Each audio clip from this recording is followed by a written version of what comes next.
Vibes. C'est le talk show. C'est de la bonne humeur. Du bon son. Un artiste à découvrir. Et l'instant Z. Le talk show, tous les jeudis, animé par Jennifer et DJ James. Le talk show, 20h, 22h sur Ado Fun Web Radio. 100% Pure Vibe. Bonsoir et bienvenue à tous. Vous êtes sur Ado Fun dans le talk show. Je suis Jennifer et chaque jeudi nous recevons un artiste, un talent à découvrir. Notre invitée de ce soir est une chanteuse originaire de Clamart dans le 92. Il s'agit d'Eva Simba. Vous l'avez déjà certainement entendue sur les ondes de la bande FM. Eva Simba, c'est ça. Eva revient avec un nouveau titre en featuring avec le rappeur Lodos, pour moi, qu'elle nous présentera dans quelques instants. Repérée par les plus grandes stars mondiales dès ses débuts, nous retracerons ensemble le parcours de cette artiste à forte personnalité qui a su rester fidèle à elle-même et qui a refusé qu'on la mette dans un moule. Nous parlerons également des situations négatives au premier abord qui ne le sont finalement pas tant que ça dans l'instant zen. Pour écouter cette émission, c'est toujours la même adresse www.adofun-webradio.com ou en téléchargeant l'appli gratuite Adofun Web Radio. Toutes les émissions sont également disponibles en podcast sur le site et la chaîne YouTube d'Adofun. Nous réalisons toujours cette émission de chez nous et ce soir DJ James nous a préparé un mix spécial Love, Soul et R&B. Vous allez pouvoir chiller et vous détendre ce soir avec nous dans le talk show. Restez bien avec nous, on revient dans quelques instants avec Eva Simba, mais juste avant, c'est parti pour 25 minutes de son Pure Vibes avec DJ James. C'est le talk show, c'est de la bonne humeur, du bon son, un artiste à découvrir, et l'instant Z. Le talk show, tous les jeudis, animé par Jennifer et DJ James. Le talk show, 20h, 22h sur Ado Fun Web Radio. 100% Pure Vibe. Vous êtes sur Ado Fun dans le talk show. Notre invitée de ce soir s'appelle Eva Simba et vient nous présenter son nouveau single en featuring avec Lodos, pour moi. Bonsoir Eva, comment ça va? Ça va et toi? Oui, ça va, merci. Bienvenue dans le talk show. On est très heureux de te recevoir ce soir. Je te remercie. Eva, tu es une chanteuse d'origine française et mauricienne. Tu viens de Clamart dans le 92 et tu es auteure et interprète. Tu es une artiste qui surfe sur plusieurs styles musicaux différents et tu n'aimes pas qu'on te mette dans une case. Comment pourrais-tu décrire ton style musical ? Alors du coup c'est la question qu'on me pose souvent, mais auquel j'ai du mal à répondre parce que je me décrirais pas dans un style musical précis. J'aime surfer sur du latino, de l'afro, du R&B, et je peux même écrire de la variété française, voilà, donc ce qui n'a pas forcément de rapport, mais en soi je pense que la cohérence que j'ai entre mes titres, c'est juste que ça sort de moi, c'est tout. Donc je pourrais pas répondre à cette question.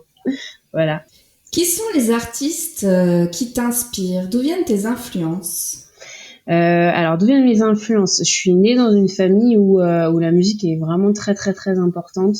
Voilà, tous les repas de famille se finissent en musique. Il y a plein de musiciens, il y a plein de chanteurs dans ma famille. C'est quelque chose qui fait vraiment partie intégrante de ma manière de vivre. Mon père, quand j'étais petite, nous a vraiment bercé dans cette musique noire américaine, donc Stevie Wonder, Whitney Houston, Phil Collins n'est pas très noir, mais mais je sais pas si des artistes qu'il admirait. Enfin voilà, c'est vraiment une culture musicale que j'affectionne et qui a vraiment bercé mon enfance. À côté de ça, mon père est mauricien. Donc tout ce qui est Sega, musique traditionnelle de l'île Maurice, c'est vraiment quelque chose dans lequel on a été baigné complètement. On a appris à jouer les instruments typiques de l'île Maurice avec mon frère. Voilà, il y a les groupes mauriciens, on les a suivis, même en France quand ils venaient en concert, on y allait. C'est vraiment ce côté super traditionnel afro-mauricien aussi qui m'a suivi dans mes influences tout au long de ma recherche musicale. Et à côté de ça, ma mère écoutait beaucoup de variétés françaises, donc France Gall. Mon père aussi écoute beaucoup de variétés françaises. France Gall, Cabrel, Brel, je peux même écouter du Barbara. Enfin, c'est un registre musical qui me parle beaucoup parce que j'aime beaucoup la variété française et les textes et les interprètes. Voilà, donc j'ai plein d'artistes à citer, mais voilà, qui viennent vraiment d'horizons complètement divers et variés. Et de quoi parlent tes textes? Qu'est-ce qui te donne l'inspiration pour écrire? Tout ce que j'observe. Ça peut me concerner, ça peut ne pas me concerner. Ça peut être des observations chez mes amis, les relations qu'elles entretiennent avec des hommes, par exemple. Ça peut être mes propres relations. Ça peut être ce que j'observe du monde, de l'être humain. L'être humain, pour moi, c'est quelque chose de très fascinant. Je peux passer des heures à observer les gens, à imaginer leur vie. Enfin, c'est vraiment un exercice que j'adore. En fait, j'adore l'être humain. Et je pense que ça se ressent dans ce que je peux écrire dans mes textes. Et voilà, c'est juste une observation du monde à mon échelle, en fait, de mon regard à moi, tout simplement. Tu parles d'amour dans tes chansons, notamment dans un titre qui s'appelle Le chanteur de la ligne B, où tu racontes un coup de foudre que tu as eu sur le quai du RER. Est-ce que tu peux nous raconter cette histoire? C'est ça, donc je vais te décevoir parce que cette histoire est complètement une fiction. Donc elle n'est pas réelle. C'est une chanson que j'ai écrite il y a super longtemps. Je crois que je venais même d'acheter mon micro d'enregistrement et ça a été l'une des premières chansons comme ça que j'ai composé chez moi et que j'ai osé poster sur Facebook à l'époque et ça avait super bien marché. Et c'est une chanson que je chante à chaque live. Je termine mon set par le chanteur de la ligne B. Tout le monde l'adore. Et non, c'est une histoire fictive et à la base je l'avais pas du tout écrite dans cet objectif-là. Je l'avais écrite pour un thème qui était beaucoup plus sombre. En fait, c'était tous ces gens, ces personnes qui vont au boulot et qui prennent la ligne B et qui sont complètement dépités d'aller dans un taf qu'ils aiment pas. Enfin voilà, c'était un peu la description du métro boulot dodo et en fait ça s'est transformé en un thème qui était beaucoup plus solaire et joyeux. Voilà. On écoute tout de suite une autre de tes très belles chansons d'amour. Le titre s'appelle Je t'aimerai. C'était Eva Simba avec Je t'aimerai. Eva, tu baignes dès l'enfance dans la musique, de par tes parents qui écoutent beaucoup de musique à la maison. Et à 11 ans, tu participes à un karaoké et là, ça va être le déclic. Exactement. Je chantais chez ma tante à l'île de la Réunion. C'était une chanson de Mariah Carey. D'ailleurs, je me souviens, c'était Hero de Mariah Carey. Une chanson d'ailleurs que j'ai beaucoup chantée après dans les karaokés ou dans les lives. Et je l'ai chantée et puis ils étaient assez surpris de ce que j'avais proposé comme musique, enfin comme prestation vocale. Et du coup, après, ça m'a un peu suivi dans ma jeunesse. À chaque repas de famille, on disait allez, va, une chanson. Et du coup, le truc qui gave un peu quand même au bout d'un moment parce que tu te rends compte que tu peux aller nulle part sans chanter, quoi. Tu te transformes un peu en jukebox vivant. Et dans ma famille, c'est un peu une obligation. C'est-à-dire que même les non-chanteurs, ils te demandent une chanson à la fin du repas. Tu vois, c'est un peu tout le monde qui y passe, donc c'est comme ça. Donc voilà comment c'est parti. Tu te passionnes très tôt pour la danse également. Exact. Ouais. Je pense que ça a été l'une de mes premières passions, en fait, finalement, la danse. J'ai commencé par la danse classique. J'ai une petite anecdote parce que la danse classique, pour moi, c'était assez rigide quand même, hein. C'est pas trop le truc qui me convenait. Et à la fin de l'année, je crois qu'elle avait demandé à qui veut être chevalier, qui veut être princesse. Et je crois que j'étais le seul chevalier et tout le monde était princesse. Enfin, c'était complètement le truc qui me convenait pas du tout, quoi. Déjà, je sentais que c'était pas pour moi. Après, j'ai fait de la danse moderne jazz. C'était un peu mieux, mais je sentais que c'était encore un peu trop voilà, je me sentais pas libérée, en fait, quand je chantais. Il y avait trop de rigueur, trop de posture, trop de tenue. Et après, j'ai commencé le hip-hop à l'adolescence et ça a été vraiment la révélation et c'était complètement aux antipodes de ce que j'avais appris en danse moderne jazz et en classique. C'est-à-dire que tout était relâché, tout était dans le mouvement, tout était rond et bien évidemment que la musique sur laquelle je dansais, c'était exactement ce qui me convenait. Allez, c'était l'époque de street dancer, on était tous en baggy. Enfin, je me prenais trop pour américaine. Je mettais des vêtements 3 fois trop grands pour moi, mais j'adorais paradoxalement, c'est-à-dire que je m'habillais en baggy, mais ça m'a révélé complètement ma féminité à cette époque-là parce que j'ai complètement apprivoisé mon corps en dansant le hip-hop. En fait, je sais pas, pour moi c'était vibratoire, la manière de danser, le saccadé, les temps, le truc très terrien en même temps. J'ai adoré, j'étais fanatique de ma prof et ça m'a vraiment révélé à ma féminité que j'avais du mal à assumer à mon adolescence. Voilà. Et quand ma prof a arrêté, malheureusement, j'ai arrêté avec elle. Donc ça a été pour toi un moyen d'acceptation de toi-même?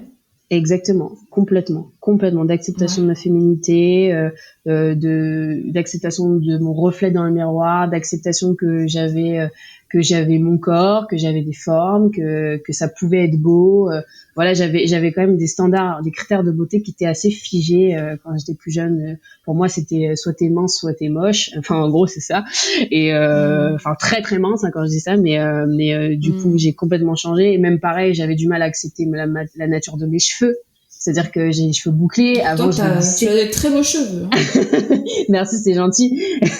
Bah ouais, mais de la 6e à la 4e, je faisais que me les lisser, quoi, tout le temps. Je passais 45 minutes avec le sèche-cheveux à me lisser les cheveux parce que pour moi, ça pouvait pas être beau en fait. Et c'est à partir du hip-hop en fait que j'ai commencé à me mettre les cheveux bouclés. Alors on va savoir, je sais pas. C'est peut-être aussi que j'ai commencé à regarder des vidéos des Américains, des Noirs américains et que peut-être que j'ai compris qu'il y avait un esthétisme qui me convenait davantage et auquel je pouvais plus m'identifier en fait. Voilà. À partir de 15 ans, tu participes à de nombreux projets musicaux et tu vas vouloir ensuite continuer à pratiquer ta passion de façon plus professionnelle, mais tu ne connais personne dans le milieu et tu n'as aucun contact. Exactement. Bah, à l'âge de 15 ans, en fait, j'ai fait énormément de projets de ville. Clamart, c'était vraiment une ville très, très, comment dire, investie dans ces projets-là. J'avais énormément de trucs associatifs, des trucs avec le conservatoire. J'ai enregistré un titre en une semaine avec des musiciens du conservatoire qui avaient mon âge. J'ai fait 2 comédies musicales et la seconde, j'étais premier rôle. Donc, ça a été pour moi la première expérience un peu gratifiante parce que j'avais le premier rôle. Donc, c'était super. Dans lequel je pouvais chanter, danser, jouer la comédie. Enfin, c'était super quoi, mais c'était à l'échelle amateur et c'était à l'échelle de ma ville, mais ça m'a quand même appris vachement de trucs sur la pratique malgré tout parce qu'on se représentait quand même devant beaucoup de personnes. Mais plus tard, vers 18-19 ans, j'ai commencé à faire mon premier casting. En fait, je me suis inscrite sur un site de casting qui était payant à l'époque. J'avais pas la thune pour payer un abonnement par mois, mais j'ai payé pour une annonce, en fait, une seule annonce unique. Je sais plus si c'est 3 ou 4 euros. Et ils cherchaient une choriste sachant parler espagnol pour devenir la choriste de Papi Sanchez pour sa tournée mondiale. Papi Sanchez, qui est un artiste dominicain qui a été connu dans les années 2000 pour la chanson Enamorame. Voilà, donc je me suis pointée à ce super casting.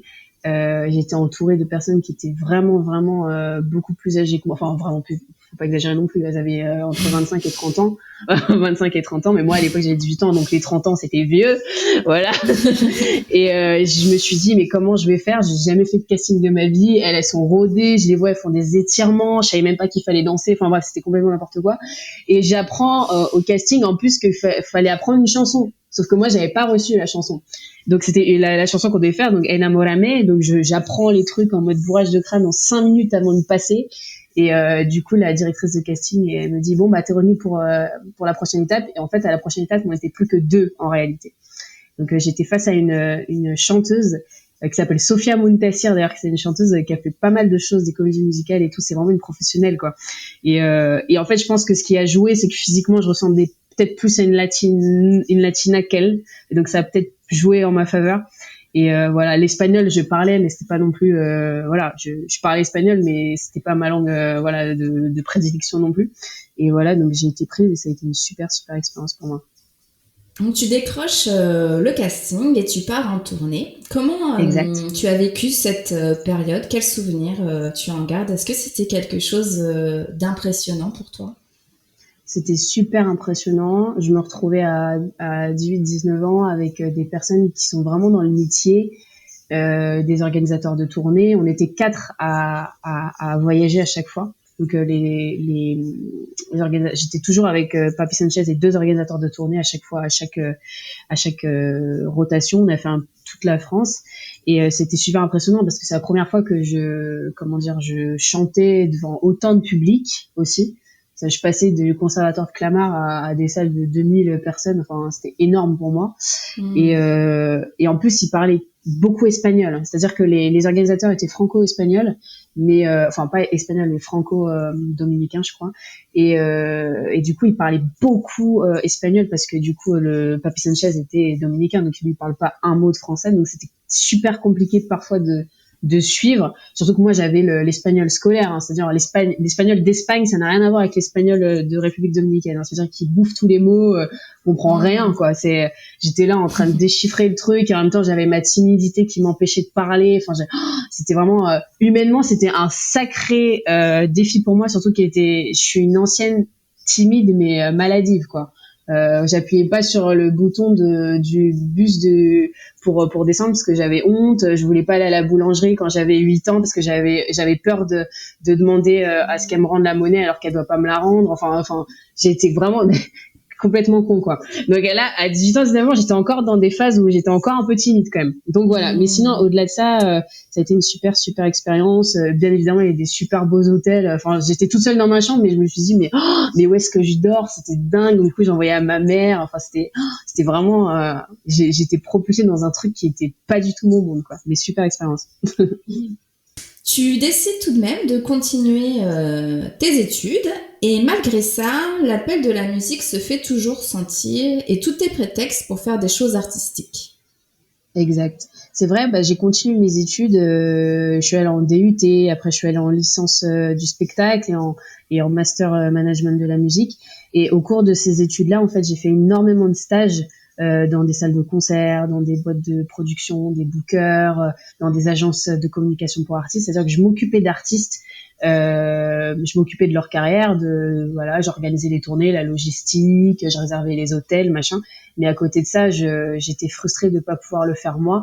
C'est-à-dire que je sentais au fond de moi que je pense que dans ce milieu-là, dans le milieu de l'accompagnement artistique, il y a beaucoup de gens qui voudraient être artistes aussi. Je pense que c'est difficile à gérer. C'est super difficile à gérer et je pense qu'il faut savoir se dire, en fait, ouais, j'ai envie d'y être, quoi. Et après, je pense que les deux sont conciliables. Aujourd'hui, je le pense. Une prof à moi m'avait dit qu'il fallait que je choisisse mon camp, mais je pense qu'aujourd'hui, je suis pas d'accord avec elle. Je pense qu'on doit faire les deux. Moi, aujourd'hui, je m'occupe très très bien de ma musique à mon échelle, c'est-à-dire que je suis indépendante. Je dis pas que je gère des choses énormes, mais je m'occupe très très bien de ma carrière entre guillemets, et je m'occupe aussi d'artistes qui souhaitent en devenir, c'est-à-dire que je les aide à composer, je leur file mes clés de présentation, comment on s'adresse à la presse. J'ai été un peu frustrée, donc j'en suis vite revenue, c'est-à-dire qu'après mon master, je me suis vraiment dédiée à la musique à 1000%. Après la période Papi Sanchez, on revient vers toi quelques mois plus tard, cette fois pour la star américaine Big Ali, qui recherche une chanteuse pour la création d'un groupe latino. Tu es envisagée pour être la leaduse du groupe. Comment se sont passées les auditions? Alors, à l'époque, en fait, j'étais en pleine année sabbatique et je travaillais au travail de ma mère, qui travaille à la sécurité sociale. Donc, je travaillais sur les ordinateurs. Je remplissais des feuilles de soins médecins par jour. Je faisais 800 feuilles de soins médecins par jour, voilà. Et du coup, j'ai reçu un coup de fil de la directrice de casting qui m'avait choisi pour la tournée de Papi Sanchez et qui me dit, viens Eva, il faut absolument que tu viennes parce que il y a un casting et tout. Il y a Big Ali, j'ai montré des vidéos de toi, ils sont vraiment très très intéressés par ton profil. Ils cherchent une leader, donc quelqu'un qui sait danser et chanter. Et franchement, t'as le profil et tout, donc viens. Et en plus, moi, à l'époque, je venais de commencer mon taf. Il fallait que je me casse du taf pour pouvoir aller au casting. Donc, j'ai inventé un gros mytho. Je suis malade. Enfin, bref. Mais c'était moyen parce que mes cadres, ils étaient pas super gentils. Donc, j'y suis allée et je suis arrivée à ces castings où il y avait des tas de nanas. Enfin, c'était pire que Papi Sanchez. Papi Sanchez, on était peut-être une vingtaine, une trentaine. Mais là, il devait y avoir au moins 100 meufs, quoi. Enfin, c'était énorme. Ah ouais, c'était. Bon, après, il y a des castings qui sont beaucoup plus gros que ça, hein, mais il y avait des danseuses chanteuses, c'était n'importe quoi. J'ai l'impression d'être dans Fame, en fait. Et moi, j'arrivais, je me dis, mais quel bordel. Enfin bref. Et j'arrive, donc je passe devant Big Ali. Il y avait un autre mec, je crois que c'était son manager ou je sais pas, un mec qui gérait le projet, et la directrice de casting qui m'avait recrutée. Et je chante ma chanson en espagnol parce qu'il fallait chanter une chanson en espagnol. ils recrutaient uniquement des chanteuses qui savaient chanter soit en espagnol, soit en portugais. Donc c'était vraiment un projet très très latino. Et du coup, je chante, ça se passe bien, je danse, ils me demandent de danser, bref. Et à la fin du casting, et je crois qu'on est 5 ou 6 à la fin à être retenus. Et le manager de Big Ali, c'est pas Big Ali qui m'a dit ça, mais le manager, il vient me voir, il me dit ouais, franchement, on est vraiment très très intéressés, vocalement, on adore ce que tu fais et tout. Par contre, il faudrait quand même que tu perdes vachement de poids, et vachement de poids. Il m'a pas dit perdre un peu de poids, vachement de poids. Sachant qu'à l'époque, j'étais quand même pas super ronde. Enfin, je me trouvais pas super ronde, quoi. Je pense que j'étais même au minimum de ce que je peux être. donc voilà, j'étais normale, quoi. Et du coup là, j'ai un peu bugué sur le truc. Je me suis dit ah ouais, c'est là que tu prends conscience que on est face à des personnes qui sont prêtes à tout pour te foutre dans un truc, dans un moule, dans un carcan, que tu ressembles à quelque chose. Peu importe en fait ce que tu veux artistiquement, c'est plus physiquement ce qui compte. Bon, ça m'a un petit peu refroidi et j'ai refusé le truc parce que ça me convenait pas du tout, quoi. Je me suis dit mais pour qu'ils se prennent en fait, en face de moi j'ai juste des êtres humains, pourquoi je dois me plier à des personnes qui estiment que mon physique, voilà. Bon, après si c'est leur projet, c'est leur projet, mais en tout cas moi je serais pas partie de ça. Et est-ce que ce groupe va se créer au final? Non, ça s'est pas fait. Donc comme quoi, hein, voilà. Et en plus dans les dernières, il y avait une des chanteuses de The Mess, un groupe qui a été créé par Popstar, je me souviens. C'était une petite métisse et elle était aussi dans les 5 ou 6 dernières, je me souviens. Voilà. Et quelle leçon tu gardes de cette expérience?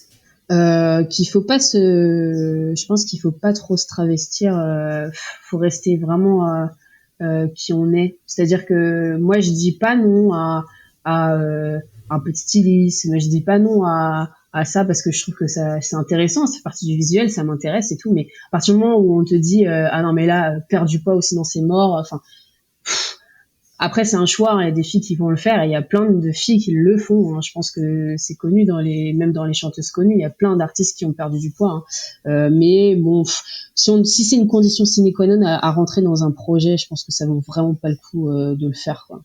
Moi c'est pas ma manière de faire, de voir les choses.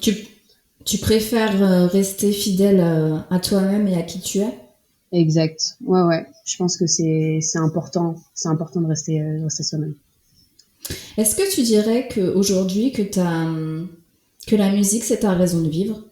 Ma raison de vivre. Ah ouais, donc là, c'est une grande question.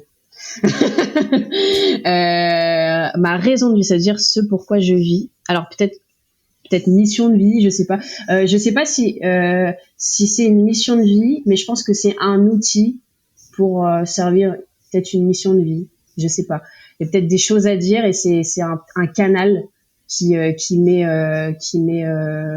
plus parlant, c'est-à-dire que c'est peut-être un canal que je maîtrise davantage pour partager des choses. Après, en soi, est-ce que la musique c'est ma mission de vie? Je sais pas. Là, franchement, je pourrais pas te dire oui, mais c'est quelque chose qui fait vraiment partie intégrante de moi.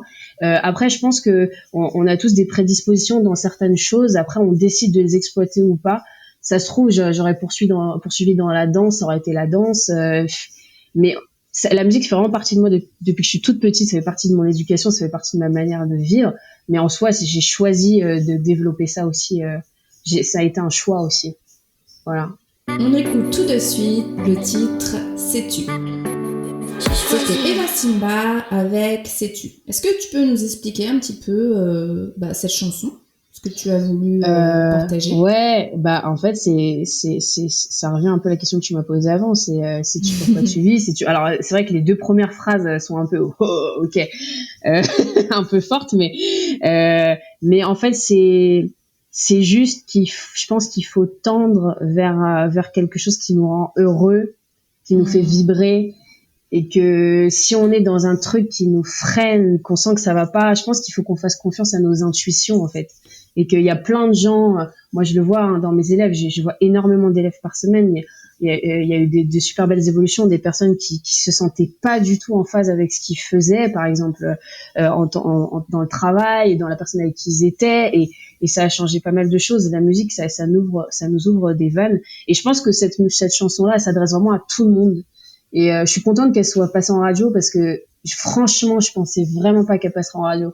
Vu le thème, c'est pas du tout ce que j'aurais entendu sur Latina à 8 heures du mat dans la voiture de Bernard qui va travailler aux ressources humaines, quoi. Enfin, je me suis dit bon, franchement, j'étais super contente parce que c'est juste une petite remise en question sur sa vie et est-ce que on est là où on devrait être, en fait, c'est tout. Et réfléchir, c'est juste un questionnement, début de questionnement. Tu vas faire beaucoup de scènes, remporter plusieurs tremplins et, comme on l'a entendu précédemment, faire également beaucoup de castings durant ton parcours. Est-ce que tu as déjà fait des castings pour des télécrochets du type The Voice ou La Nouvelle Star ? Ouais, alors quand j'étais beaucoup plus jeune, j'ai fait le casting de La Nouvelle Star. Ça s'est pas super bien passé. Enfin, ils ont dit que j'avais une super belle voix, mais il fallait que je muscle mon timbre, chose que j'ai toujours pas compris. Et mais bon, voilà. Et The Voice, j'ai eu plusieurs expériences avec eux sur plusieurs années. Enfin, des choses qui devaient se faire, mais finalement ça s'est pas fait au dernier moment. Enfin, ça a été un peu un micmac, voilà, avec eux. Ça a été pour moi une super grosse déception il y a quelques années de pas pouvoir faire The Voice parce que j'ai l'impression que c'était le Graal, que même les gens dans notre entourage disaient mais pourquoi tu fais pas The Voice, mais tu devrais faire The Voice, mais pourquoi tu devrais faire. J'avais l'impression que qu'il fallait que j'y sois, en fait, alors que en fait maintenant quand on regarde, bon, je pense qu'on peut prendre du recul sur la question et que c'est pas non plus la finalité de l'affaire, est très très très loin de là même. Je pense que quand on va à The Voice et qu'on n'a pas travaillé sur son projet, ça nous apporte pas grand-chose en réalité. Je pense personnellement. Voilà, à moins qu'on soit déjà signé chez Universal et que ce soit un coup de visibilité, quoi. C'est tout. Par la suite, tu vas faire la rencontre de personnes qui vont avoir un impact décisif dans ta carrière, notamment celle de Mathieu Verdier et de Raphaël Battistuzzi. Comment se sont passées ces rencontres ? Alors Raphaël, on s'est rencontrés sur les réseaux sociaux. En fait, il avait posté une annonce dans laquelle il cherchait une chanteuse pour un de ses titres électro. C'est quelqu'un qui est déjà passé en radio. C'est quelqu'un qui est quand même déjà un peu plus installé que moi. Et du coup, une amie de ma mère, elle m'a identifiée sur le poste. Et je sais pas pourquoi j'ai répondu parce que l'électro c'est pas du tout quelque chose dans lequel j'étais allée, mais j'étais pas fermée à ça parce que j'avais pas l'impression que je trouve qu'il y a plein d'artistes que j'admire qui ont posé sur de l'électro. Quand je vois Sia, tout peut se faire en fait sur n'importe quelle musique tant que c'est bien fait. Et du coup, on s'est appelé et ça a super bien matché entre nous. On s'est super bien entendu, on s'est capté très vite dans son studio et le feeling est très très bien passé. C'est quelqu'un d'assez fou qui rigole. Enfin, on rigole un peu de tout et n'importe quoi. On a vraiment une très belle complicité. Et du coup, on a complètement lâché le projet électro et il m'a fait écouter un son qui était reggaeton, donc rien à voir. Et il m'a dit ouais, tu devrais pas poser sur ça et tout. Regarde le refrain. Il me chope le truc. Il me dit, amor, amor. Il commence à chanter. Je fais oh putain. Et dans ma tête, je me dis ah ouais, là tu tiens un truc mon gars. Et du coup, en 10 minutes, on a écrit. Et en 10 minutes, j'abuse. En 30 minutes, on a écrit, on a posé une maquette dans son studio et après je crois que la semaine d'après, on est parti en studio chez Blastar, on a mixé et le son est rentré très très vite en programmation sur Latina. Donc moi, ça a été pour moi la première fois qu'il passait en radio, c'était dingue et c'est vraiment quelqu'un que j'affectionne mais particulièrement parce que ça a été une des rares personnes à me soutenir mais sans condition. En fait, je lui ai fait écouter mes titres, j'ai senti qu'il avait accroché à ma sensibilité, il a su me comprendre en fait. Et il a fait la musique de Maria sans condition financière, il l'a fait vraiment avec le cœur, il a été chercher vraiment les percussions de Cuba, les vrais instruments. Enfin, franchement, c'est quelqu'un qui a une minutie dans son travail qui est folle. Et s'il accroche avec votre projet, il peut vous faire vraiment des chefs-d'œuvre. Et voilà, Raphaël Battistuzzi, si vous avez besoin de prod, c'est vraiment quelqu'un de très très très très très très fort. Et j'ai rencontré Mathieu Verdier. Donc Mathieu Verdier, c'est quelqu'un aussi qui avait un grand qui avait 2 pieds dans la musique quand même, parce que faut dire qu'il avait travaillé sur le premier album de Colonel Rayel à l'époque où il a complètement explosé avec Aurélie, tout ça, c'est lui qui a fait tous les claviers, il a fait les prods et tout, donc c'est quelqu'un qui avait vraiment réussi à l'époque. Et il a été pianiste de Vanessa Paradis, voilà, c'est quelqu'un voilà, c'est quelqu'un qui est vraiment dans la musique. Et il était directeur d'une académie de musique, en fait, et il m'avait recruté sur Facebook pour devenir professeur de chant. Donc moi, c'est quelque chose qui m'intéressait déjà à l'époque, le coaching, voilà, le contact humain. Et puis il fallait, en plus que je travaille, donc j'ai commencé cette première expérience-là. Et au cours de ces 2 années où on a travaillé, 1 année ou 2 années, je sais plus, on a travaillé ensemble. Après, lui, il est parti de l'académie. On a commencé à faire des ébauches. Voilà, moi, je lui montrais tous mes textes parce que moi, je suis quelqu'un qui écrit énormément. J'enregistre énormément. J'ai des tas de titres sur mon PC que je sors jamais d'ailleurs. Et je lui ai fait écouter. Du coup, il a dit ouais, c'est super intéressant, machin. Du coup, on a commencé à bosser, mais en fait, je pense que c'était pas le moment. On s'était pas encore trouvé artistiquement et tout. Et 1 an après, en fait, on s'est retrouvés. Et là, on était comme une sorte d'effervescence. On passait nos journées à composer, à écrire, enfin à distance en plus. Hein. On travaille jamais ensemble. Nous, on est toujours à distance, jamais. C'est-à-dire qu'il m'envoie les trucs, je pose, je renvoie, il modifie, il me renvoie, je repose. Enfin, on n'est jamais ensemble, quasiment. Et du coup, c'est là qu'on a fait. C'est lui qui a fait Pour moi, c'est lui qui a fait Sais-tu, c'est lui qui a fait Je t'aimerais. Il a fait toutes les musiques en fait de mes titres. Et dans des titres, dans des registres complètement différents. C'est-à-dire que le mec, il peut faire du zouk, du reggae, de la trap, du hip-hop, il fait tout, quoi. C'est quelqu'un de très, très doué, qui a une très belle compétence et qui sait, en fait, faire des prods sur des mélodies que je lui impose, en fait. Et ça, c'est assez rare. C'est-à-dire que généralement, certains beatmakers n'arrivent pas à fonctionner à l'envers. C'est-à-dire que ils peuvent pas partir d'une voix pour créer une prod. Et lui, c'est ce qu'il fait très, très, très bien. Donc, voilà. Donc, je le remercie pour tout ça. Aujourd'hui, est-ce que tu t'autoproduis ou est-ce que tu travailles avec un producteur ou un label musical? Je m'autoproduis complètement. Après, je t'avoue que j'ai pas cherché à être en label, même si je pense que aujourd'hui ça devient quelque chose qui pourrait m'aider, parce que là, je commence à arriver à une sorte de plafond de verre. C'est-à-dire que quand t'es tout seul, à un moment donné, ça va freiner. C'est-à-dire que si j'ai pas les revenus, il faut dire ce qui est. Hein. Pour lancer un artiste, il faut de l'argent. Il faut dire ce qui est. Et même si je travaille à côté, même si même si j'ai mon propre business à moi, ça suffira pas pour me lancer. C'est-à-dire que déjà, ce que j'ai fait tout seul, c'est très très bien. Et forcément, peut-être si dans un petit label, ça pourrait me plaire. Voilà. Et pourquoi pas un gros label? Alors, gros label, ça me fait un tout petit peu plus peur, parce que j'ai peur qu'on me mette dans une boîte, j'ai peur qu'on me mette dans une box, qu'on m'en sorte plus.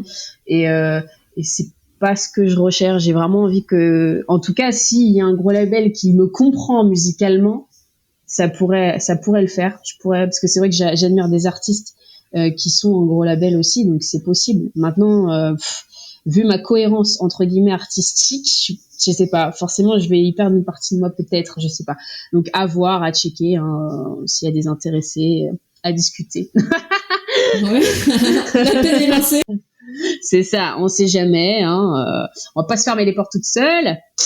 Voilà. Donc la réponse c'est oui, mais pas à n'importe quel prix. Tu veux travailler avec des gens qui respectent ton identité, qui respectent mon identité, et comme je sais pas, comme je crois qu'Angèle elle a son propre label maintenant, mais tu vois, elle a vraiment un regard sur ses clips, elle a un regard sur plein de choses, et moi je veux pas perdre ça, quoi. Je veux vraiment pas perdre ça. Je veux pas me donner corps et âme à quelqu'un qui fera mes trucs. C'est pas possible pour moi. J'ai besoin d'avoir un regard sur toute la chaîne de production de mon titre, quoi. Que ce soit du visuel à la musique, à tout, quoi. Voilà. Ton parcours est un bel exemple de persévérance et de ténacité, puisque tes titres Amor et encore en featuring avec Raphaël Battistuzzi vont être en programmation quotidienne sur Latina pendant plusieurs mois, avec Amor qui cumule près de 170 000 vues sur YouTube. Ton titre Sais-tu va également rentrer dans la programmation de la radio et faire partie de la compilation Latina de Vagram. Je t'aimerais apparaît en coup de cœur dans l'émission Love de Move Radio, et on a pu entendre ton nouveau single Pour moi sur Tropic FM. Tu as également une vidéo de toi qui circule sur le net depuis 2 ans et qui fait le buzz au Brésil.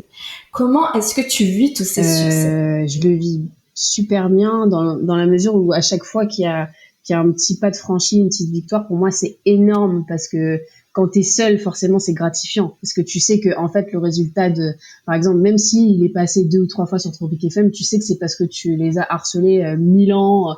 Tu sais que c'est tes mails qui ont fait qu'il est là, quoi. C'est pas l'opération du Saint-Esprit. Même si les gens ils sont super contents que tu passes sur Tropic, l'envers du décor, c'est que tu harcèles, c'est que c'est comme ça que ça se passe en fait. C'est que si tu veux avoir des radios, il faut harceler. Et je suis super contente de ce que j'ai pu accomplir en 1 an et demi parce que c'est énorme. Il me dit d'avoir 4 sons comme ça qui passent en radio sur des radios régionales, une nationale, même si ça a été une fois, c'est pas grave, mais c'est énorme pour moi. Et c'est super. Surtout super pour gratifiant. quelqu'un qui est en indépendante totalement.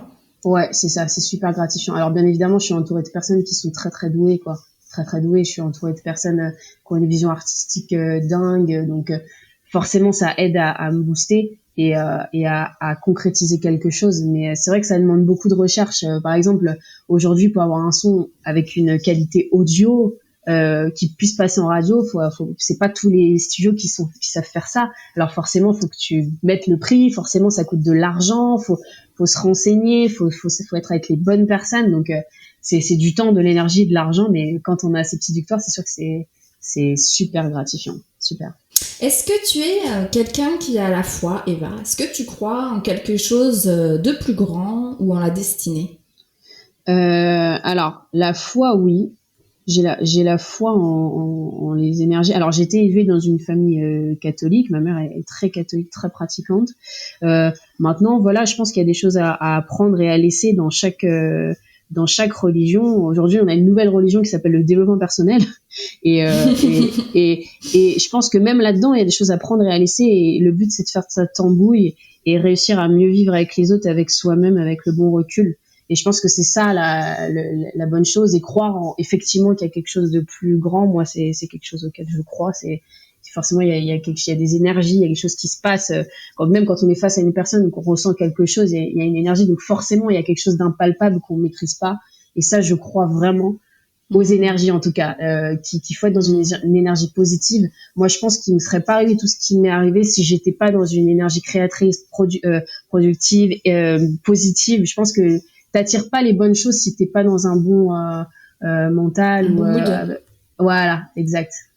Voilà. En fait, donc les bonnes vibes attirent les événements. Exactement. Et franchement, ça s'est vérifié, mais plein de fois, quoi. Plein de fois. Et à chaque fois que j'étais dans un mood un peu, même quand si je suis à un casting où je suis dans un mood un peu négatif, tu peux être sûr que ça marche pas. Tu peux être sûr. Parce que tu dégages ce que tu ressens, en fait. Tu dégages. C'est impalpable. Même les gens qui sont pas très proches de ces questions-là, d'énergie et tout, ils le savent aussi. Ils le sentent aussi. Malgré, on a tous cet instinct-là, en fait. Et qu'on développe ou pas, d'ailleurs, mais on l'a. On écoute tout de suite le titre Maria. C'était Eva Simba avec Maria. Tu es entourée d'une équipe de gens très talentueux. Tu as un univers artistique plein de beauté grâce notamment à ton photographe Flo Shades et Julie Mathieu qui réalisent tes clips et tes photos. Donc Flo Shades qui a de superbes photos sur son compte Instagram et gros coup de cœur aussi pour Julie Mathieu qui a un compte Instagram avec des photos mais absolument à tomber à la renverse. Son compte c'est loulou-loulou92 si vous voulez y faire un tour. Pour moi tu fais partie de ces artistes inspirantes qui de par la musique et de par l'univers musical contribuent à véhiculer une image de la femme très positive. Il y a beaucoup de beauté, de poésie, de sensualité et de féminité dans tes visuels et tes clips. Et le tout est amené de manière très artistique et très élégante. Est-ce que c'est une volonté de ta part et de celle de ton équipe ? Je pense pas que ce soit une volonté parce qu'on s'est jamais, franchement, on s'est jamais posé en disant on va faire un truc féminin et tout, parce qu'en fait ça fait vraiment partie de moi. J'aime bien ce côté-là en fait, donc ça va de soi. Après, je pense qu'il y a plusieurs manières d'être femme et que aujourd'hui il y a plein d'artistes en fait qui émergentes, qui indépendantes aussi, souvent de la scène indépendante, qui montrent vraiment d'autres codes et j'adore ça en fait. C'est-à-dire que la femme n'est pas que féminine, la femme n'est pas que sensuelle, la femme peut être aussi très masculine, la femme peut être... Et je pense que c'est de voir ces différentes facettes-là qui est intéressant. Et pour ma part, ouais, c'est vrai que c'est pas quelque chose on s'est pas posé la question, ça fait partie de moi, en fait. C'est tout. Est-ce qu'il y a, Eva, une chanson qui a été une source d'inspiration pour toi ou qui a marqué ton parcours? Alors, source d'inspiration, je sais pas, mais en tout cas quelque chose qui m'a suivi un peu toute mon enfance jusqu'à maintenant, l'âge adulte, voilà. Et c'est Hello de Lionel Richie. Lionel Richie, donc ça retrace l'héritage musical qu'il nous a transmis, les chanteurs qui interprètent et qui sont en même temps des grands performeurs vocaux, et puis ce registre musical que j'affectionne. Eva, on va découvrir ton nouveau titre Pour moi dans quelques instants, mais juste avant, c'est le moment des questions en rafale. Ça dure 1 minute 30 et il faut répondre du tac au tac. T'es prête? Ok. C'est parti. Qui est ton artiste latino préféré? Rosalia. Si tu ne devais interpréter qu'un seul titre, ce serait lequel? À fleur de toi de Vita. Si tu étais un homme célèbre, qui serais-tu? Un homme célèbre, Alicia Keys. Quel est le mot qui te caractérise le plus? Vrai.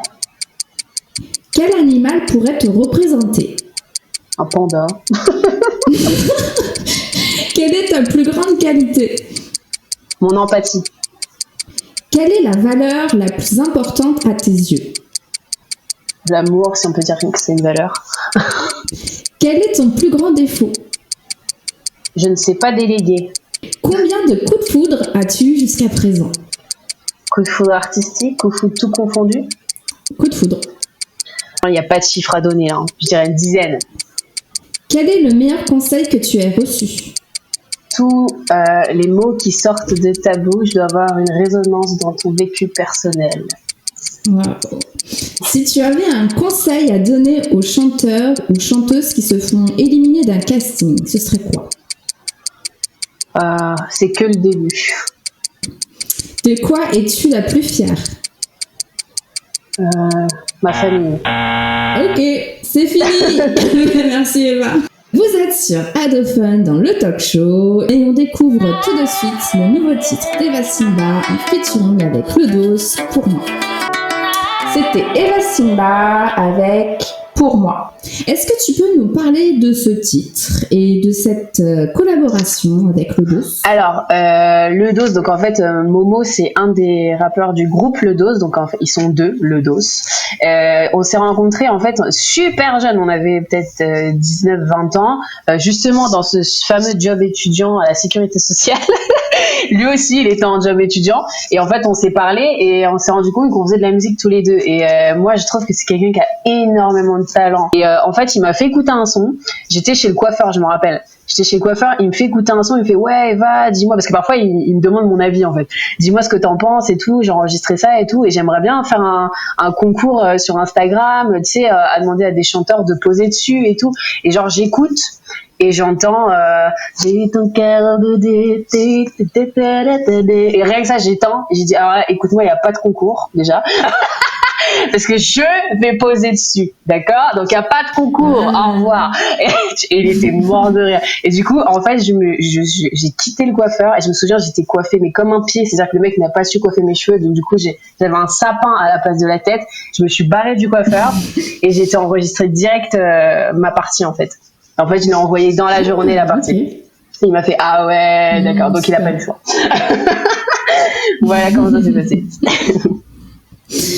Eva, où est-ce qu'on peut retrouver ton titre et où est-ce qu'on peut te suivre? Alors, on peut retrouver mon titre sur toutes les plateformes de streaming, de téléchargement, Deezer, iTunes, enfin toutes les plateformes, sur YouTube aussi. Et la deuxième question, où est-ce qu'on peut me suivre? Sur Facebook, sur Instagram, à Eva Simba. Voilà, vous tapez Eva Simba, normalement vous devez me trouver. Facebook, Instagram, YouTube, voilà. Et sur les plateformes de streaming. Donc suivez-moi. Voilà, comme on dit, n'hésitez pas à me follow. Voilà. Allez, follow Eva sur les réseaux. Merci Eva. Merci à toi, c'est génial. On revient dans quelques instants avec Eva Simba pour l'instant Z, mais tout de suite, c'est parti pour 25 minutes de son pure vibes avec DJ James. C'est le talk show. C'est de la bonne humeur, du bon son, un artiste à découvrir et l'instant Z. Le talk show, tous les jeudis, animé par Jennifer et DJ James. Le talk show, 20h, 22h sur Adofun Web Radio. 100% pure vibe. Vous êtes sur Adofun dans le talk show, c'était le mix 100% good vibes de DJ James et je suis avec Eva Simba pour l'instant zen. Ce soir, je vais vous raconter une histoire à méditer. Cette histoire s'appelle « Tout arrive pour le mieux ».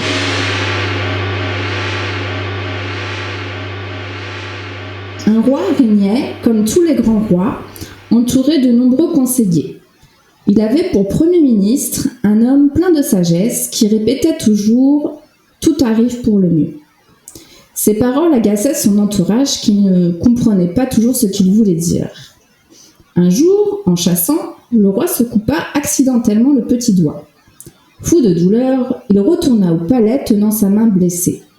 Lorsqu'il fut pansé, le premier ministre venu prendre de ses nouvelles lui dit « Sire, ne vous désolez pas pour la perte de votre petit doigt, car tout arrive pour le mieux. » Le roi, déjà de fort mauvaise humeur, devient furieux en entendant ces paroles.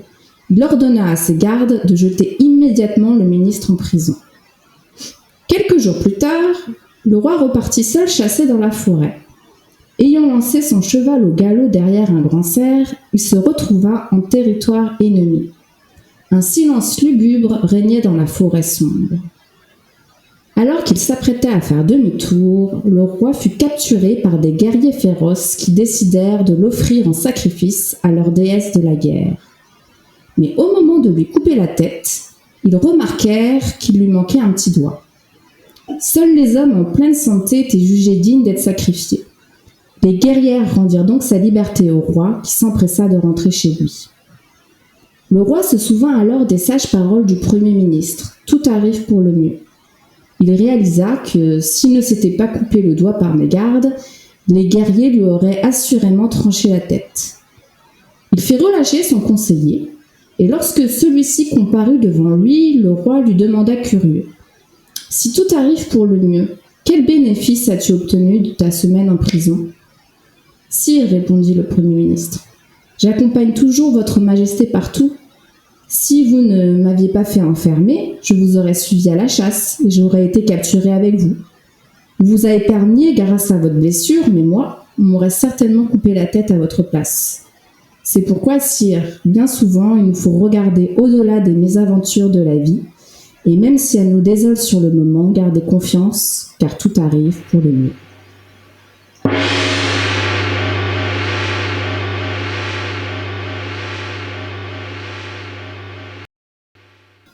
Eva, d'une manière générale dans la vie, est-ce que tu es plutôt quelqu'un qui voit le verre à moitié plein ou le verre à moitié vide ? Est-ce que tu es plutôt d'une nature optimiste ou pessimiste ? Elle est super ta petite histoire. Je pense que c'est une bonne leçon à envisager, c'est-à-dire que même si c'est difficile parfois, parce qu'il y a des personnes qui vivent vraiment des choses abominables, mais c'est vrai que dans notre quotidien, il faut essayer justement de prendre de la hauteur sur tout ce qu'on vit et que on peut tirer du bénéfice de chaque événement de notre vie en réalité. Et ça, j'y crois vraiment fortement, très très très très très fortement. Donc toi, tu es plutôt quelqu'un d'optimiste. Ouais. C'est-à-dire que moi aussi j'ai des périodes de doute, surtout dans le milieu dans lequel je suis. C'est-à-dire que les artistes sont remplis de doutes tout le temps. Mais je pense que ce qui peut aussi nous faire avancer en tant qu'être humain, au-delà d'être artiste, c'est-à-dire tous les êtres humains peuvent avancer de cette manière. C'est-à-dire que chaque chose qui nous arrive peut avoir une finalité, en tout cas une prise de recul positive et nous fait avancer en tant qu'être humain. Chaque rencontre, chaque écueil, chaque échec, chaque réussite nous fait avancer d'une certaine manière. Et ça, c'est vrai que je suis complètement, mais entièrement d'accord avec toi. Et comment est-ce que tu réagis lorsque tu vis une situation difficile? Est-ce que tu vas te mettre en colère comme le roi, ou est-ce que tu vas le prendre avec philosophie comme le Premier ministre? Ça dépend de ce qui m'arrive. Ça peut me peiner, mais généralement, je reste pas trois plombes sur le truc. C'est-à-dire que après, j'ai un certain sang-froid aussi, c'est-à-dire que je peux perdre. Enfin, j'avais l'impression d'avoir perdu ma voiture un jour sur le parking, mais j'ai pas du tout paniqué. Enfin, je me suis dit, elle a été volée, quoi. Enfin, j'ai un peu un recul assez rapide sur certaines choses qui peuvent paraître graves, alors que non, pas du tout. Et je reste pas trop à plombes sur les trucs qui m'arrivent et qui sont. Je cherche surtout l'issue, hein, vraiment. À chaque fois, je cherche beaucoup l'issue. Pourtant, en musique, il m'est arrivé énormément de déceptions. Tu tombes sur des gens qui sont pas. Là, je t'ai parlé des personnes qui m'entourent qui ont été fiables. Mais dans ma vie, il y a eu des centaines de rencontres, enfin des dizaines de rencontres qui étaient vraiment, mais pas du tout bénéfiques, complètement négatives et qui m'ont vraiment ajouté des déceptions, des choses. Et il faut vraiment voir l'issue. Et je pense que c'est ça qui fait que aujourd'hui, tu me dis que je suis persévérante, c'est parce que j'ai eu ce côté-là de voir l'issue à chaque fois. Ok, c'est quoi la solution? Ok, là, je peux pas faire ça. Qu'est-ce que je trouve pour améliorer les choses, pour trouver une solution? Je suis très comme ça, très comme ça. Ouais. Et est-ce que tu as déjà vécu des situations où tu voulais vraiment très fort quelque chose que tu n'as pas obtenu sur le moment et où tu étais déçu du coup? Et qu'au final, avec le recul ou avec le temps, tu t'es aperçu, finalement, que c'était une bonne chose que ça soit pas produit. Est-ce que ça t'est déjà arrivé, ce genre de situation? Ouais. Tellement de fois. Tu vois, tu me parlais de The Voice, par exemple. Le jour où je signe tous les contrats, c'est-à-dire que j'ai signé tous les contrats pour passer machin, en musique c'est ok, machin, et on me dit en fait non, ça va pas le faire. Là, c'est-à-dire qu'après avoir passé 3 années à passer les castings, parce qu'il faut dire qu'il y a 50 000 castings avant de passer sur le plateau, hein. Il y a des tas de castings, de pré-castings qui sont super rudes et tout. Là, j'étais archi déçue. Mais vraiment, j'étais dans un mood où, voilà, super et tout. Mais aujourd'hui, quand je regarde, c'était ni le moment. J'étais pas du tout dans la bonne énergie pour le faire et c'est pas du tout un truc qui me convenait à l'instant T en fait. Il fallait pas que j'y sois et je pense qu'il y a une bonne raison à ça. Et aujourd'hui, je regrette absolument pas d'avoir été recalée. Vraiment pas. Ouais. Tu es quelqu'un qui écoute beaucoup son intuition finalement pour faire ses choix artistiques? Ouais, mais quasiment que ça. Quasiment que ça. Quand je sens pas quelque chose, c'est qu'il faut que je l'écoute. Généralement, je me suis pas trompée sur ça. C'est-à-dire que quand j'ai fait un truc ou que je suis allée à travailler avec une personne où je le sentais pas, tu peux être sûr que ça se passe mal. Voilà. Donc il faut écouter son intuition, mais je pense que ça c'est tout le monde qui devrait faire ça. C'est super puissant l'intuition. Après, bien évidemment, il faut pas confondre. Parfois, on est freiné par des choses, par des peurs, plus que par l'intuition. Et là, faut savoir faire le discernement. Est-ce que j'ai peur d'y aller? Du coup, c'est pour ça que j'ai l'impression qu'il faut pas que j'y aille, ou est-ce que là, clairement, je sens que c'est une situation qui va pas me convenir? Il faut savoir faire preuve de discernement. Mais jusqu'à présent, on y travaille, hein, et je pense que ça me réussit bien. Aujourd'hui, on vit tous une situation difficile avec le confinement. Comment de ton côté, est-ce que tu le gères? Est-ce que tu arrives à mettre ce temps à profit pour faire des choses positives ou bénéfiques pour toi? Ouais, enfin, il y a plusieurs stades, je pense, au confinement, mais moi, je le vis plutôt bien. Et pourtant, je suis auto-entrepreneur, mon activité, elle s'arrête, et pourtant, je pense que financièrement, il y aura des complexités. Cet été, je vais pas pouvoir tourner aussi, donc forcément, il va y avoir des problèmes, mais je le vis plutôt bien, vraiment, et je pense que c'est une pause qui va être bénéfique à pas mal de personnes. Et je pense qu'on est dans une phase où il y a beaucoup de changements, il y a des choses qui bougent, moi je sais que la semaine avant d'être confinée, je crois, 2 semaines avant d'être confinée, ma semaine où j'ai mes élèves, parce que je vois 25 élèves par semaine à peu près, chez tous les élèves, je voyais un truc qui se passait. Je sais pas pourquoi. Comme si ils se remettaient en question sur plein de choses, sur leur vie, sur plein de choses, sur leur mission de vie. Est-ce que je suis dans le bon boulot et tout. Et je me suis dit, putain, il y a vraiment, je suis pas la seule à sentir qu'il va se passer un truc bizarre, hein. Et je pense qu'on est en plein dedans dans ce renouveau. Je sais pas du tout ce qui nous attend. On est dans une incertitude totale, mais comme on a dit tout à l'heure, il faut voir absolument le verre à moitié plein, parce que sinon on est bousillé total, hein. Ah ouais. Donc j'essaye d'écrire, et j'essaye surtout de chanter quand j'ai envie de chanter, en fait, sans enjeu, sans vouloir forcément poster, sans vouloir. Je vis vraiment l'instant T, l'instant présent.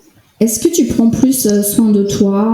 Parce que comme tu passes beaucoup de temps à t'occuper des autres, est-ce que c'est aussi un moment pour toi, finalement? Carrément. C'est vrai que j'ai beaucoup d'énergie à dépenser pour les autres, parce que c'est un métier qui demande beaucoup d'énergie, mais qui est extrêmement enrichissant humainement. J'ai jamais autant appris sur moi-même qu'en coachant les autres. Mais c'est vrai que de se poser, c'est pas mal aussi. C'est pas mal. Ça permet de se recentrer plus sur toi, ton énergie est sur toi, en fait, et plus sur les autres. Donc forcément, t'es face à des choses peut-être que t'avais niées, ou donc c'est une période intéressante pour moi, parce que j'ai rarement eu cette zone d'inactivité totale. Moi, je suis un peu à 1000 à l'heure dans tout. Donc là, quand tout se stoppe, tu fais OK. Bon, là, t'es face à toi-même. Qu'est-ce que tu vas faire? Non, mais c'est bien, c'est cool. En résumé, Eva, et de manière générale, est-ce que tu penses qu'il y a toujours quelque chose de positif à retirer d'une situation qui peut paraître négative au premier abord? Complètement. Complètement. Toujours. Franchement, après, c'est difficile, hein, parce que faut mesurer nos mots. C'est vrai que quand je vois des viols, des choses comme ça, bien évidemment que tu peux pas dire ça à quelqu'un de violé. Bah écoute, tu vas pouvoir retirer quelque chose de positif. Non, mais quand dans les faits ça a été fait, et ben malheureusement la seule issue, c'est de pouvoir voir quelque chose de positif et une issue positive à ça, et voir comment on va pouvoir se relever, voir comment on va pouvoir grandir avec ça. Mais dans les situations du quotidien, en tout cas dans les petits soucis du quotidien, forcément il faut vraiment voir ça, quoi. Enfin, sinon on finit en dépression, en fait, hein, clairement. Je pense que c'est ça, hein, la source de dépression, c'est de voir le verre à moitié vide tout le temps. Clairement. Vous qui nous écoutez, dites-nous ce que vous en pensez, comment vous vivez votre confinement et si vous avez déjà vécu ce type de situation. C'est la fin de cette émission. Merci Eva Simba d'avoir été notre invitée. Merci pour sa gentillesse et sa patience, puisque nous avons rencontré moult péripéties pour enregistrer cette émission. Vous pouvez retrouver Eva sur les réseaux, sur Facebook, Instagram et YouTube, et son nouveau single en featuring avec Lodos pour moi sur toutes les plateformes de téléchargement et de streaming. Merci à DJ James pour la vibe de ce soir. Vous pouvez retrouver DJ James sur les réseaux à James Music. Quant à moi, si vous êtes un artiste et que vous souhaitez un accompagnement dans vos projets musicaux, envoyez-moi un message via le site www.welightmusic.com. Merci à vous tous qui nous écoutez de nous être fidèles. Merci aux auditeurs pour vos dédicaces et votre soutien. On vous embrasse. C'était Jennifer et DJ James dans le talk show. On se retrouve très prochainement pour une nouvelle émission. D'ici là, portez-vous bien et à très bientôt sur Adophone.